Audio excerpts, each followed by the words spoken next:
Hi டே 3 மகா கந்த சஷ்டி விரதம் சூப்பராக ஸ்டார்ட் ஆயிடுச்சு. ஸோ இந்த விலாக் வந்து ஈவினிங்லேருந்து நான் எடுக்கிறேன். ஸோ ஈவினிங் வந்து மார்னிங்லாம் மழை பெஞ்சிட்டு இருந்து அண்ட் ஈவினிங் வந்து நான் அழகாக கோலம்லாம் போட்டுட்டு யூஸ்வலாக செருப்பு போடக்கூடாது இந்த மாதிரி டைமில். நானும் போட மாட்டேன், பட் தெரியாமல் வந்து போட்டுட்டேன். ஏன்னா வெளியவே போகிறது இல்லை நான். ஸோ அதனால் எப்பவுமே வெளியே போனால் ஸ்லிப்பர் போடுமேன்ற அந்த தாட்டில் போட்டுட்டேன். வீடியோ பார்க்கும்போது தான் எனக்கே தெரியுது. அண்ட் அதுக்கப்புறம் சாமிலாம் ஈவினிங் 5:30 to 6:30 வந்து பூஜை வந்து யூஸ்வலாகவே இருக்கும்.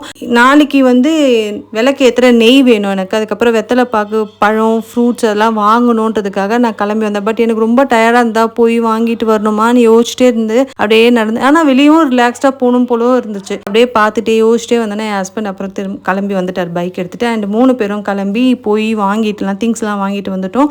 அண்ட் நைட்டு பார்த்தீங்கன்னா என் பையனுக்கு தோசை சுட்டு அந்த தக்காளி தொக்கு செஞ்சுருந்தேன். ஸோ அதுதான் வந்து கை கொடுக்குது ஈஸியாக. பட் ஒரு நாள் செஞ்சது நெக்ஸ்ட் டே நாங்கள் சாப்பிட மாட்டோம், வேறு எதாவது நாளில். நெக்ஸ்ட் வீடியோவில் பார்க்கலாம். அது வரைக்கும் பாய்.